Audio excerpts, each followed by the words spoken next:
तो सभी हिसारवासियों का और जागरण का बहुत बहुत शुक्रिया और सन सिटी का जिन्होंने ऑर्गेनाइज किया और आप आए और इतने ध्यान से फिल्म को देखा। और पिन ड्रॉप साइलेंस के हिसाब से मैं समझता हूँ कि आप लोगों ने पूरा तन मन वहाँ आपका था इस कहानी के अंदर, मैं महसूस कर पा रहा था। और सही कह रहे हैं आप, बगल में भी रो रही थी, पीछे भी, आगे भी, मैं खुद रो रहा था। ऐसा लग रहा था एक लड़की है सोनिया, वो ऊपर तक सेकंड फ्लोर तक चली आई और करले चिपट करके रो पड़ी, रोई, आंसू बहे जा रहे, आंसू बहे जा रहे। हर कोई अपने आप से कनेक्ट कर पा रहा था, इसीलिए मैंने चुना इस फिल्म को। ये कारण था कि इसके अंदर बहुत कुछ है, लेकिन पहले सुनने में मैंने मना कर दिया था। इरफान आया था स्क्रिप्ट लेकर घर पे, तो मैंने मना कर दिया था कि यार ऐसे रोल मुझ पे जमते नहीं है, या मैं इस टाइप का नहीं करता हूँ एक्टर। ऐसा ही मैंने कई बार किया है। अंधा युग में भी अश्वत्थामा का रोल मैंने मना किया, जो 4 करोड़ का बजट था। और फिर तुगलक में भी मैंने मना कर दिया था, फिर उन्होंने बोला नहीं तुगलक तुमको करना है, आपकी बार नहीं छोड़ूंगा। उसका भी 4 करोड़ का बजट था, तो वो किया फिर मैंने, और ऐसा हुआ कि वो इतिहास बन गया। तो इस तरीके से कई बार मेरी ये भी आपसे भी गुजारिश है कि कई बार हमको अपने आप के ऊपर, हनुमान को अपनी शक्ति का अनुमान नहीं था, वो जामवंत उसको याद दिलवाता है उसकी उसकी शक्तियां क्या है। तो बहुत सारी शक्तियां, हम अपने शक्तियों का 30% भी यूज नहीं करते हैं। तो वो जगाने के लिए हमको बहुत कुछ हिम्मत करनी पड़ती है, और हो जाता है। कई बार हमको लगता है अरे ओलंपिक जीत लिया, हमसे थोड़ी होगा, अरे फिल्म फेयर जीत लिया, हमसे थोड़ी होगा, अरे ये जीत लिया, हमसे थोड़ी होगा, ये फर्स्ट आ गया, हम। लेकिन आपसे सब कुछ हो सकता है, ये सब बहाने हैं। तो उस कहानी को मैंने मना किया, लेकिन फिर मैंने आत्म मंथन किया, अंतर्द्वंद चलता रहा, और फिर मैंने बोला कि यार करते हैं। फिर ये दोबारा आए और फिर हमने की फिल्म, और फिर जब की, फिर जब उखड़ में सर दे दिया तो मुसल तक के डरना। तो बस फिर हम ऐसे जुटे, ऐसे कि बहुत ही दिल से निकली हुई एक, दिल से निकला हुआ करेक्टर और दिल से निकली हुई एक फिल्म बन गई। यशपाल जी के साथ मंच पे मौजूद है हमारे राइटर और लिरिक्स राइटर पंकज सुबीर जी। पंकज जी, कहानी चुनना और कहानी बुनना बहुत कठिन काम होता है, और कहानी पे ही सारी चीजें टिकी होती, तो आपने ये जो कहानी बुनी और चुनी कैसे? सबसे पहले तो जागरण का धन्यवाद और हिसार वासियों का धन्यवाद। कहानी बुनना और चुनना, असल में कहानियाँ दो ही हैं। हम अनंत काल से लेकर अभी तक जाएंगे तो दो ही कहानियाँ हैं, एक प्रेम कहानी है और एक बदले की कहानी है। आप जब भी लिखेंगे तो या तो कोई प्रेम कहानी लिख रहे होंगे या बदले की कहानी लिख रहे होंगे, लेकिन महत्वपूर्ण इससे होता है कि आप उस कहानी को ट्रीटमेंट क्या दे रहे हैं, आप उसमें नया क्या कर पा रहे हैं। हमारे बुजुर्गों ने, जो हमारे बुजुर्ग राइटर हुए, उन्होंने सारी ज़मीनों पर खेतियां कर ली हैं। आप कुछ नया नहीं कर सकते। आप महाभारत रामायण इनसे अलग जाकर कुछ नहीं रच पाएंगे, सब जगह वही है, बदला है या प्रेम है। तो मुझे लगा कि बदला नए तरीके से क्या होगा, क्या कुछ मैं नया दे पाऊंगा। और इरफान बैठे हैं बाजू में। ऐसा नहीं कि ये मेरे मित्र हैं, जब हम लोग इस पर काम कर रहे थे तो हमारे दिमाग में यही थे। ये भले ही इनकार करते रहे, लेकिन हम बार बार इन्हीं के पास लौटते रहे, क्योंकि हमें लग रहा था, आप भी समर्थन करेंगे बाद में तालियां बजाकर, कि इनसे बेहतर रघुवीर कोई नहीं कर सकता। रघुवीर इन्हीं के लिए रचा गया था। और मेरा एक और पात्र है राम प्रसाद, वो भी इनकी राह देख रहा है कि वो कब राम प्रसाद को जीते हैं। पंकज सुबीर जी हमारे देश के प्रख्यात राइटर हैं, लेखक हैं। बहुत सारे पुरस्कार राष्ट्रीय अंतर्राष्ट्रीय ले चुके हैं। 10 कहानियों के संग्रह लिख चुके हैं, 4 नॉवल लिख चुके हैं, जिसमें से 2 मैंने पढ़े हैं और एक पे फिल्म बनाने की योजना है। अकाल में उत्सव बता भी देता हूँ आपको, शायद मिल जाएगी अमेज़ोन पे।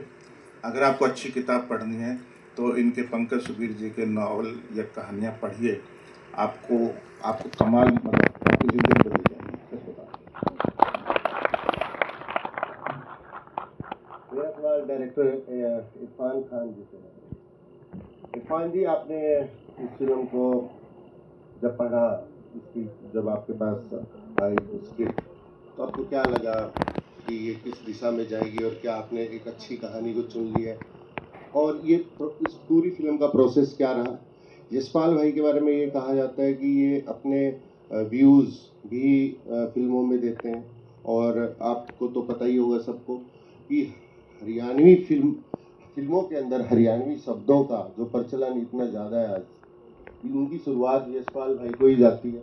मेरे ख्याल से आपसे पूछ भी लेते होंगे कि भाई सबका मतलब क्या है, कोई अगर किसी फिल्म में इस्तेमाल कर रहा है तो यशपाल भाई का ये भी रहता है कि वो फिल्मों के अंदर अपने व्यूज, उस कहानी को दिशा देने की कोशिश करते हैं, या कोई उसको एक्ट को बहुत अच्छी तरीके से क्या ऐसा रहा, और इसका पूरा प्रोसेस इस मूवी का क्या रहा, इसके बारे में।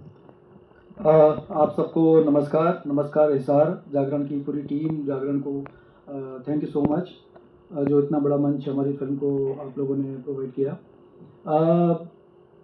पंकज सर की कई सारी कहानियां हैं, बहुत सारी कहानियां हैं, और मैं पंकज सर का बहुत बड़ा फ़ैन हूँ। इनकी बहुत कहानियां पढ़ी हैं मैंने, और मैं पढ़ता रहता हूँ, और इनकी हर कहानी मुझे पढ़कर ऐसा लगता है कि यार इस कहानी के ऊपर फिल्म बननी चाहिए। मैं अब कितनी कहानियों पे फिल्म बना पाऊँगा ये अलग बात है, लेकिन जब सर से ये कहानी मैंने सुनी और पूरा इसका मैंने इसकी स्क्रिप्ट पढ़ी, तो सबसे बड़ा एक इंडिपेंडेंट फिल्म मेकर के लिए सबसे बड़ा चैलेंजिंग काम होता है फंड जमा करना, कि यार फिल्म को कैसे बनाया जाएगा। जाहिर सी बात है, जो इंडिपेंडेंट फिल्म मेकर्स होते हैं उनको कोई फाइनेंस ऐसा इजीली मिल नहीं जाता है। तो मेरे फ्रेंड्स हैं जो इस फिल्म के अंदर प्रोड्यूसर हैं, एमडी आसिफ और एजाज डार, उनको मैंने कहानी सुनाई प्रॉपर स्क्रीन प्ले के साथ। तो फिल्म के एंड में जब कहानी सुनाई तो आखिरी में उनकी आंखों में आंसू थे। तो मैंने कहा यार हो गया, मेरा फिल्म का फाइनेंस हो गया, काम हो गया। फिर जो है वो कहानी मैं सर के पास लेकर गया, तो सर ने सुनी, निर्देशन दिया सर को, और पहले से ही हमारे माइंड में था कि ये कैरेक्टर हमें यशपाल सर के साथ ही ये फिल्म करनी है, और ये कैरेक्टर को 100% ये जस्टिफाई जो करेंगे यशपाल सर ही करेंगे। तो हम लोगों ने जो है सर ने बोला यार इस टाइप के कैरेक्टर जो है वो मैंने किए नहीं है, और ये थोड़ा सा एक्चुअली क्या होता है कि जब कई बार ऐसा होता है फिल्म की जो कहानी होती है, स्क्रिप्ट होती है, वो सुनने में अलग होती है, जब स्क्रीन पे जब बन जाती है तो वो अलग वो दिखती है। फिर आप खुद को मतलब विजुलाइज भी नहीं कर पाते हैं कि उस कैरेक्टर में मैं कैसे वो रहूँगा। फिर सर को हम लोगों ने कन्विंस किया, फाइनली सर कन्विंस हो गए, और इस फिल्म के साथ बड़ी वो अच्छी रही कि जैसे अभी हम लोग पंकज सर और हम लोग अभी बात कर रहे थे कि क्या होता है ना, एक नीयत होती है फिल्म बनाने की या फिर कोई भी एक अच्छा काम करने की, तो सर ऑटोमेटिक जो है वो चीज़ें आपके साथ जुड़ती जाती हैं और अच्छा होते जाता है। आप मन से और दिल से कोई काम करते हैं, फिल्म जाहिर सी बात है दिल से बनती है, दिमाग से भी बनती है, लेकिन उसमें ज़्यादा दिल लगाना ज़रूरी होता है। तो जब हम लोग इसके अंदर इन्वॉल्व हुए तो सारी चीज़ें जो हैं वो जुड़ती गई, और बेटर और बेटर और बेटर और बेटर होती गई। और सर का सपोर्ट तो इतना रहा शूटिंग पर भी, और आफ्टर शूट जब पोस्ट प्रोडक्शन चल रहा था तो सर डबिंग से लेके एडिटिंग सभी में इन्वॉल्व रहे, और इस लेवल पे इन्वॉल्व रहे कि मेरी जो फिल्म की फर्स्ट कट थी वो थी 2 घंटे 20 मिनट। सर मतलब 150 मिनट समथिंग की फिल्म थी, 2 घंटे 20 मिनट, सॉरी हाँ लगभग, हाँ।